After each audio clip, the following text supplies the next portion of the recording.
Sure. My name is Peter Hunt. I'm 23 years old. I'm in Austin, Texas, which is where I grew up. And I am interested in talking about quitting video games, sort of, and my experiences with that and things that contribute to making it difficult to stop. So, yeah, when you realized, well, I guess like the way you put it was sort of like, I guess my question is sort of like, when did you realize that you wanted to, quote unquote, check out of games, as you put it? Like you said, it was sort of a series of conversations and experiences, right? Yeah, that's pretty accurate. I think there was a long stretch during undergraduate, starting from about the latter part of my freshman year through the end of it, where I had a lot of feelings about how I was working, how I was living my life, that I was doing my best to sort of handle and work through and explain to myself and to other people. But these experiences had not yet coalesced around video games as an issue for me. It was just, well, I'm not really getting work done. I feel like I'm not sure where I'm heading. I have issues, dedicating to myself to things that I tell myself I believe in. And that seemed all very abstract. And so it was a little bit of a shock for me when I sort of, just after I graduated, to really identify something as concrete and relatively mundane as video games as an important factor in how I was feeling. And yes, this did involve a couple conversations with friends of mine. I, prior to this conversation, sent you links and a little bit of information about other things that I'd found after the fact about other people who've tried to quit, and had various articles about that, about addiction in games. And there's plenty to say about those, obviously, but that was not something, I hadn't really found any sort of online community that was addressing this for me or really talking about it. And I spoke with a couple of my friends just intermittently when we were getting close to graduation about how I was feeling. And they expressed in one way or another things similar to what I said, which was a sense of vague disappointment and shock about how I had been living my life and the work that I had been doing or not doing, and just not being sure how to really move forward from that. And so in the summer after I had graduated from my undergraduate schooling, which was, I guess, the summer of 2017, about 2 years ago now, I really said, oh, this is all about me playing video games, really. Like, that's what this is about. And once I identified that, I was really able to focus on what things were making me do that and how it fit into my life, and have, over the succeeding 2 years, been able to much more clearly approach what those problems were for me. So let me ask you this, and I'm aware from prior conversations that maybe you've run across on my site or elsewhere, that I know it's a real, like you said, abstract thing. Like I'd be curious to hear like how you sort of pinpointed that video games were either a fixation or a problem. Like I feel like all these words that I'm using that we have to talk about this sort of thing, they're like super underlined, and it's hard to tell, like, are they overstating it? Like, is it fair to call it a problem? Is it fair to call it an addiction? And I also know that, just like speaking with people before, that it's hard to pinpoint that like video games were an issue for them. Like it may have been something else going on in their life. And I'm not mentioning this and like as a way to like advocate for or to defend capital V and G video games. I mean, I'm just curious to hear like how did you sort of pinpoint and crystallize it? Like, I mean, like, if we're talking about addiction, and I think another word that you used in our emails was despair. I mean, usually those kinds of stories have things, an element of their story where there's like a part where you sort of bottomed out. So, I mean, was there a point where you realized like, wow, this is really, really bad, and how bad did it get? Or is that not the way that you think of it? For me, there wasn't quite that, which is one of the reasons why it was difficult and it took me several years to sort of get to crystallizing, as you say, is that, I use the phrases, I think, in earlier conversations that we had, high functioning and low functioning. Sure. And this is something that I think has come up a lot in sort of various conversations over the preceding years about video games and addiction, is that most of the conversations about video game addiction focus on extreme cases where people are low functioning, where they're losing friends, where they're losing jobs, where they're getting isolated from their family members, where other people notice, and it becomes very easy for them themselves to notice what is going on. And for me, I was a high functioning person. I still am, at least in a sort of superficial sense. Like, I had gotten a fairly substantial scholarship to my undergraduate degree. I was on track to be working for the next couple of years, and got along well with my friends and family, went out and did things. All of the sort of general markers of being a quote unquote successful or functioning person were there. And so it wasn't as though anyone else was going to notice, oh, something's wrong with you. And also, for me, it meant that whenever I would think, oh, I'm feeling wrong, or I'm feeling bad, or I'm not sure how I'm going to be proceeding with my life, it was very easy for me to look and say, well, I'm doing all of these things that are basically checkboxes for success that other people have told me are right or good. And that was one thing that sort of got in the way of me saying, oh, this is what video games are about.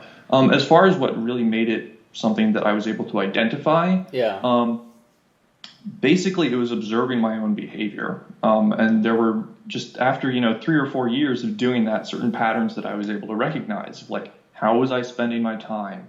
What sort of mindset was I in at various points in the day? Like, if I had a paper to write and I thought, oh, this is an interesting subject that I want to write about, what was I doing in the meantime?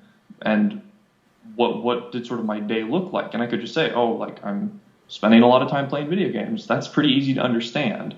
But that was something that I would frequently try to treat as just a symptom of something else. There's a lot to obviously talk about that. And plenty of people who have described themselves as addicts to video games say that it's just one thing that's substituting for potentially alcohol or gambling or drugs or anything like that.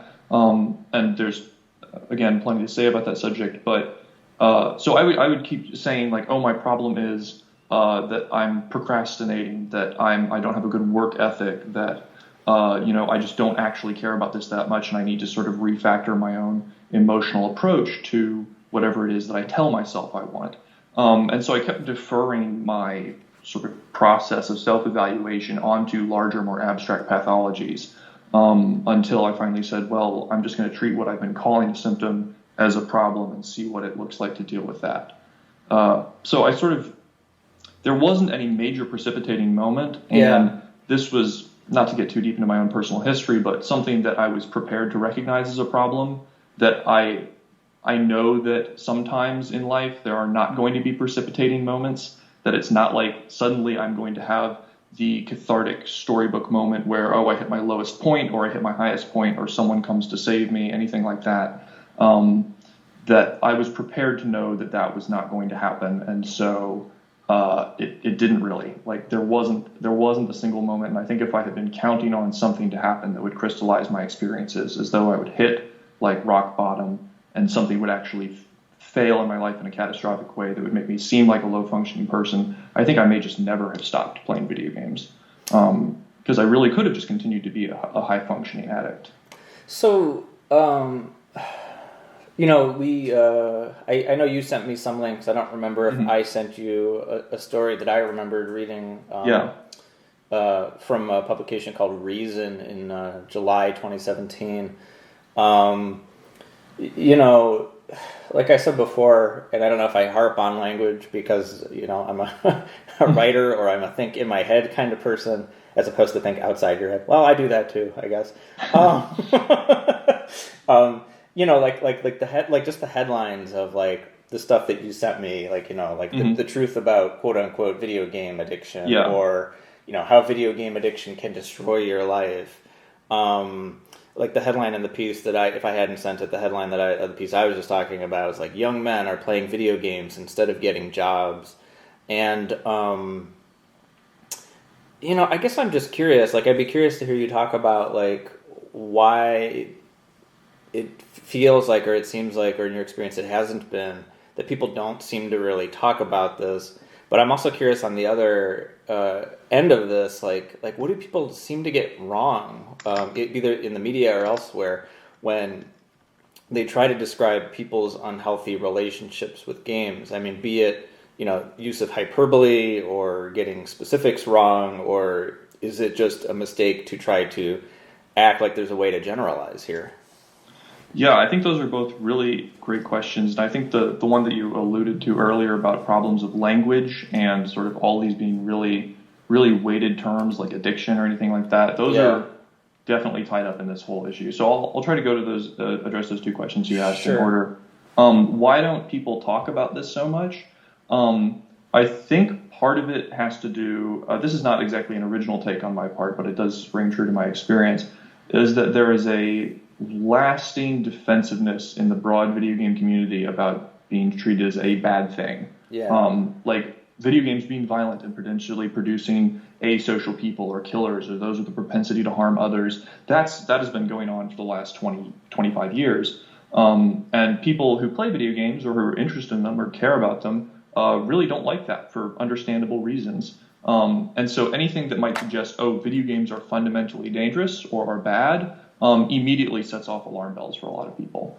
And for me as well. Like that was something that definitely made me a little nervous about using the word addiction, which I will get back to that as a point of language later on. So I think part of it is that people in video gaming spaces don't talk about sort of addiction or this kind of harm or want to defer it very much onto like depression or other emotional problems because of this larger issue of how video games are treated and perceived as a medium, as a community. I think that's part of the reason that people don't want to talk about this as much. Also, I mean, on the flip side, I think people don't talk about it in non-video game spaces as much because it is kind of a petty, silly addiction to have. I think I might have mentioned this a little bit in some of the earlier conversations that we've had. But for instance, it's not like people coming out and saying, I have a video game problem or an addiction problem with video games in a public space are sort of going to get, at least in my experience and from what I perceive, kind of not necessarily laughed off. I don't know if people would quite ignore them to that extent, but at least pushed aside, at least treated as a relatively minor issue, because video games are still in a broader public sense treated as an immature product, not necessarily a kid's product, but not something that's serious at the same way that same level that say books or movies are. So that's I think two reasons why people don't necessarily talk about this as much, both inside and outside of video game spaces. Is that sort of making sense to you? Does that seem like an answer to your question? Oh, for sure. I mean, I don't know if any of my questions have answered. Well, I mean, but absolutely no. No. I mean, because I'm curious to hear sort of your perspective on these things, because obviously we are not the same person, but that definitely is. That's a lot of the things that I'm sensing, and I think you put it very well. And so to go even further down in the rabbit hole here of language stuff, I mean, you use the phrase "silly addiction." Can you elaborate on sort of like, well, who's setting down those beacons? Like, who in our culture, in our society, is saying, this is less serious? I mean, obviously, you mentioned a little bit about, a gaming culture and ecosystems and games, including media and I guess industry. I don't know that I've ever, aside from these stray few articles, I don't know that I've ever really heard anyone really talk about it until I started doing these interviews. So, but why is it a silly addiction? I mean, outside of that, even when there are things like, initiatives for kids and parenting where people are concerned about quote unquote screen time, or, I've seen things like op-eds in the New Yorker or New York Times or something like that about how we need to make Apple needs to make I remember that headline too, if Apple needs to make a less addictive iPhone. And so, that's a separate thing about whose responsibility is it? Are we, is that a company's responsibility? Is it an individual responsibility? It's probably both to a certain degree. But who's setting down those beacons that are broadcasting that hey, this is a silly addiction, as you put it? Yeah. So I think It's rarely explicit, but to even get further into the language here, you mentioned Sure. well, when people talk about this, they talk about it in terms of parenting, in terms of screen time, and so it seems like in that sense, the regulation of exposure to video games is something that is about a responsible adult taking care of a child. And so if someone who's in their 20s or in their 30s is having trouble with this, the language that we use and the ways in which we talk about exposure to video games is inherently infantilizing of adults who are regulating themselves. That's the sense that I get. And additionally, I mean, it's taken a while for things like, say, alcoholism or drug abuse like heroin or cocaine or anything like that to be really treated as diseases or as societal problems as opposed to just a personal failure, as a personal weakness. I think we've gotten to that point. And to a little bit, gambling is there as well. But I think another thing that contributes to this being a silly addiction, like I said, is how much it allows for people to be high functioning in a way that, say, heroin or other hard drugs or gambling even do not. If someone has a serious drug addiction, first off, there are various physiological explanations that people can produce, like that it has a chemical effect on your brain that provide an excuse for a failure of personal will. And these also have much more adverse effects on a person's life in an observable way. You know, if someone becomes a drug addict, they lose money, it forms a physical dependency, and gambling as well. It's also very expensive. An addiction to gaming is not. It is expensive in terms of time as opposed to in terms of wealth. And this means that if a person expresses a problem with video game addiction, there are not necessarily any outward signifiers that this is a problem, and so it's treated as maybe an issue of personal will again. Yeah. So I think, and you mentioned that people don't talk about this a lot, that like aside from a few scattered articles within gaming spaces, and aside from conversations about screen time and like how much the kids are playing Fortnite in like opinion pages somewhere, Right. that these are about whether or not kids are being educated well, and once they're adults, it's sort of presumed that they're just going to grow out of it or something. That there's,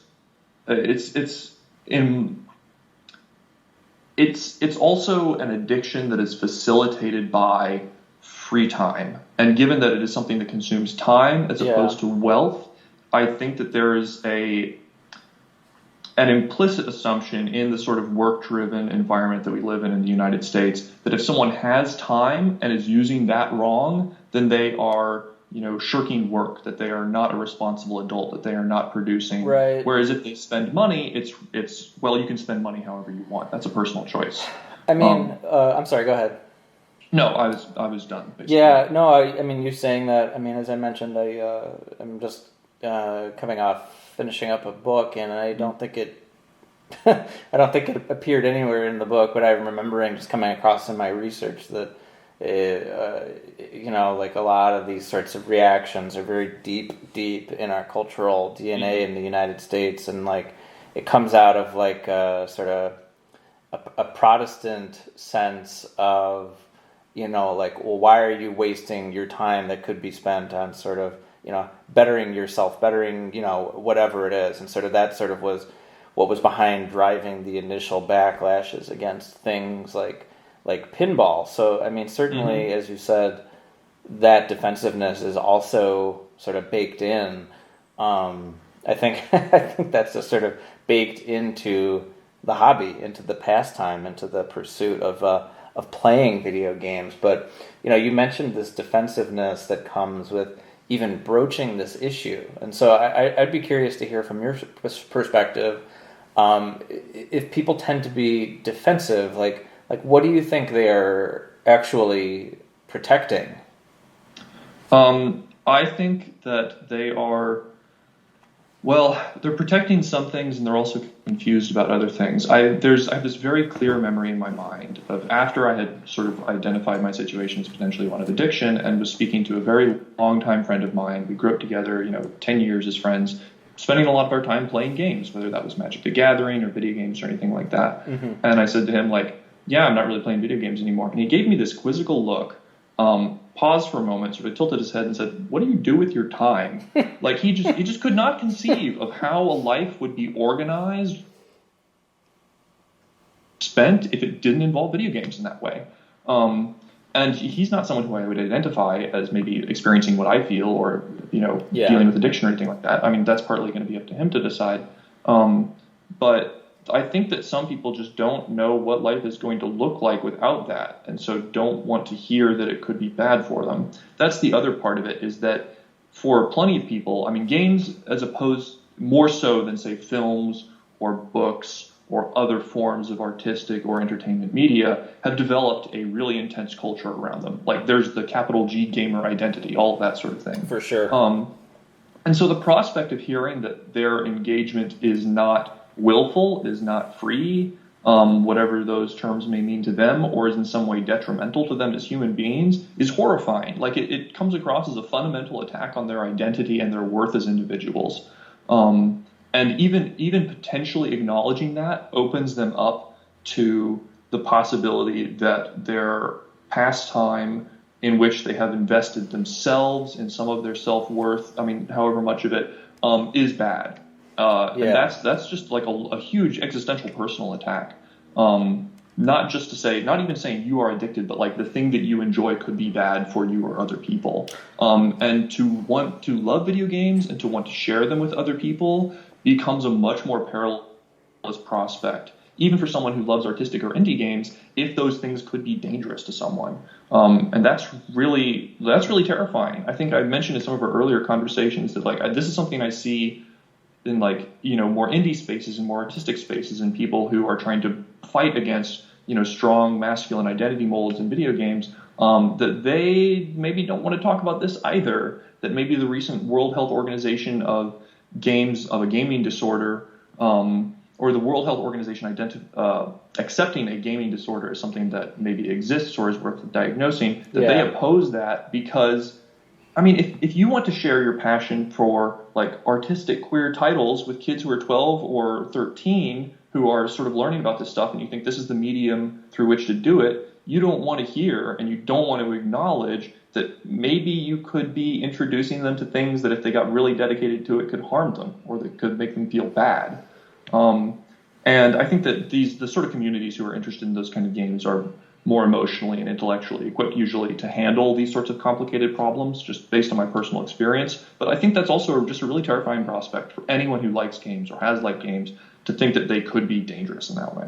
Do you think that other mediums, industries, etc., are they better at being introspective and responsible for themselves in this way, for whatever reason or in any regard? I think that's a great question. I think that there is less need for them to be responsible in this way because they do not structurally support. So this is a contentious claim that I'm going to make that's fairly broad and somewhat essentialist, but hear me out. Go for it. That I think video games structurally support addiction in a way that, say, film or novels do not. If you're, say, watching it, to an extent this occurs with television, but let's say you're watching movies and you really like movies and you spend a whole bunch of time watching movies. Eventually you run out. There is a narrative that has to be produced and you watch it in its discrete, complete media. And usually it costs money, unless one's pirating things, you have to spend money to go see movies or to rent them or to buy them or wherever you're going to get them. And video games are not like that.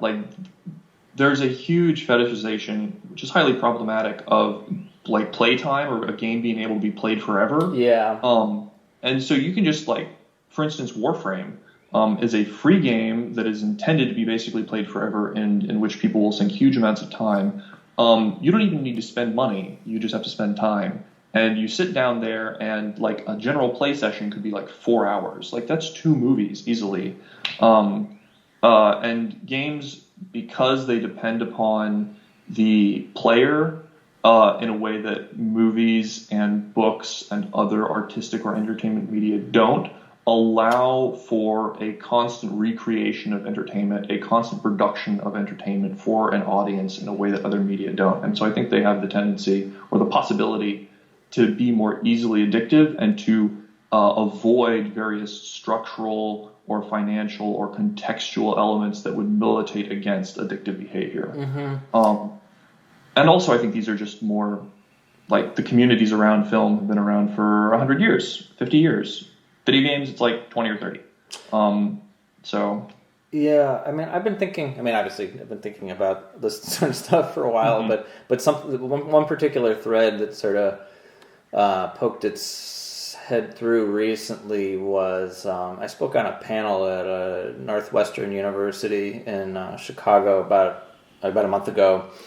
And on that panel, something that had occurred to me that I talked about was this tendency in the games media ecosystem. I mean, you and I, we mentioned like the handful of times, maybe we shared the links of the, maybe the majority of the times that this topic has actually come up and been written about. I mean, I did notice even in the pieces you sent me 2 pieces, but they were both by the same person. Yeah. The thing that I had noticed and was talking about, and I'm still thinking about, is this sort of tendency to write a piece about a problem. And again, we can put a pin in whether that's overstating or understating it. But there's this pattern of writing a piece about a thing, positing it's a problem, and then like a couple of years or a couple months later, another piece will be written about another manifestation of that same problem, but no real effort put into following up on, is it getting worse? Has progress been made? Is it getting better? Like, even if that's a reductive way to think about progress, like, I mean, that's another thing too. I mean, like, I don't know if you would agree with that assertion or that sense of things. I would absolutely agree with it. I think it has to do with how the development of games has been contiguous with the development of the internet, and how much the internet has also involved the deprofessionalization of critical engagement with media and with journalism. And so I think that video games are very much wrapped up in that. Like, it's a digital native artistic community, and digital native media criticism and journalism has generally not provided the money for stable journalistic positions or media critical positions at major publications that is, I think, required to do that kind of work. Yeah, I've heard a little bit about that in my career. Yeah, I would expect you would. I'm sure I'm preaching to the choir here. No, it's fine. So let me ask you this then. You said in your emails that you, quote, wanted the best for games as a medium, as an expressive form, but can't be around them anymore. Yeah. And so I guess, you have sort of elaborated on some of that as it is, but specifically, I mean, I'd be curious to hear, like, in your estimation, like, what is, quote unquote, the best, even if that is a future that doesn't include you being around them. Yeah. So that's a really good question. I think the best involves more general public acceptance, and within the sort of larger gaming community, acceptance of a huge variety of different kinds of games. That's a very broad thing to say, but I do think that's sort of the groundwork for anything else that comes after. I just think that games have, like, a game is such a potentially rich way to engage with ideas or experiences, not just in sort of a superficial, like, well, making choices allows you to see all different ways of, understanding the story. But the experience of doing things is so powerful that I think I want a whole other artistic medium to be given the potential and the credit that it's due. Like, this is, I was recently reading Virginia Woolf on cinema, and I don't think I actually sent this quote to you in any of our conversations, but towards the end of it, she's reflecting on movies and saying, this is like if, a group of apes or primitive people found a whole bunch of complete musical instruments washed up on shore. Like, these are all the tools, and we have been given the tools before we understand how to use them or what they're for. Like, a game, especially a video game, one that is able to involve, to a greater extent, involvement by a designer or someone who has an interest in telling something with it, it has so much potential to be just a new addition to the ways in which people communicate with each other. And I want that to be recognized in all the ways that, say, film or novels or poetry or sculpture or painting can be understood as forms of human expression and ways to create beauty or whatever it is that art does. And that's really, admittedly, really broad. But I think there are, and I think that's going to involve not engaging with games in ways that are conducive to addiction, basically. Like those are very different kinds of communities. Those that are interested in games as a persistent form of entertainment, not to denigrate entertainment necessarily, and those who are interested in this as a medium for thought. And I want to see, I hope that games will be recognized and eventually accepted in a general way into a broad culture as another way of thinking and experiencing things. Yeah, I mean, as you say that, and please do send me that link. I would be interested to read, or if it's a book or whatever. It occurs to me that as you say that, like, I think because there has been that ingrained defensiveness to video games, or it's sort of coming into its own, sort of under the radar, intentionally or otherwise, that there's a tendency to sort of, and maybe I'm guilty of this too to a certain extent, to sort of single out video games and talk about them as though they're in a vacuum, which I'm not saying either of us did. But, you mentioned that games are, digital native artistic medium and everything you just said about sort of games hopefully getting their sea legs or their land legs or whatever and sort of being able to stand on their own. It occurs to me that, they're sort of in a constellation with kind of like a constellation of reckoning with like the rest of the internet and sort of all these other digital tools. So, I would absolutely agree. Like as you mentioned, from that quote about, what are these tools and what do we do with them? It just instantly makes me think of the internet and other frictions that are very visibly apparent with it. Recently in our culture here. And so I don't know why video games are like sort of not allowed to be connected in thinking in that other way, or like why they are thought of in this other way where like I've seen this sort of exceptionalism in the way games can be talked about and sort of their potential for the future, where like I've seen them be talked about as the medium for the 21st century, or like I've seen other people say like it's the most efficient or empathic way of storytelling. I don't really know that there's a question in here. It's like I feel like I hear people say these things about games but don't acknowledge the way that they're perceived. Or I see people talk about these goals for games, but then not, sort of put their money where their mouth is. Because obviously it's hard to build the 21st. I don't even know what that means, a 21st century medium. So I don't have a question, but maybe you have some thoughts on sort of like why are there these recurring disparate clusters of thought that seem to just ignore each other? I think that your point about how people keep saying that, or people within games keep saying, "Oh, games are so great; they have all this potential." I think it's a bid. It's a twofold bid for legitimacy. Yeah. One, for games to be legitimate in a broad public space, and also to just assert some basic fundamental worth for them as a medium, which I think is potentially useful. But and I think you're just total sidebar from what I was saying there, but I do think that your point about these being in, and as you said, a constellation with other technological developments of the last few decades is absolutely, I would completely agree with that. Yeah. So video games are sort of tied up in that, like gamification or the involvement of technology in the workplace. And I think there's a broad cultural negotiation going on right now, a conversation about how these things fit in. And video games are kind of caught up in that. But I do think I would generally disagree with these sort of assertions that say, oh, video games are exceptional. They are unique, absolutely, but not exceptional. It's not like they're any more empathic. I think that there's recently Dan Olson, Foldable Human, Folding Ideas, his YouTube channel, he did a video, I don't know, 6 months, a year ago, touching briefly on some ideas of how games basically suggest their own contents as the inevitable things to see, and so it's hard to really genuinely punish the player for making choices. That was part of his argument. I do think that there is a lot of fundamental critical analysis of games as a medium that has not happened yet, at least not in a broad public way, or has not been generally accepted, and that will involve reckoning with the failures or limitations of the medium generally, things that one maybe can't surmount. For instance,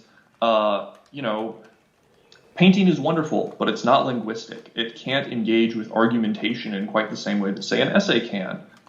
This is a sort of an argument that I laid out earlier in a conversation with you. Yeah. But I do think that the best way for the way that is going to be most productive to the general recognition of video games by the general populace is going to be a way that involves understanding where they fall short and what their limitations are as a medium, and seeing them as one among many in terms of ways of talking or communicating or expressing something.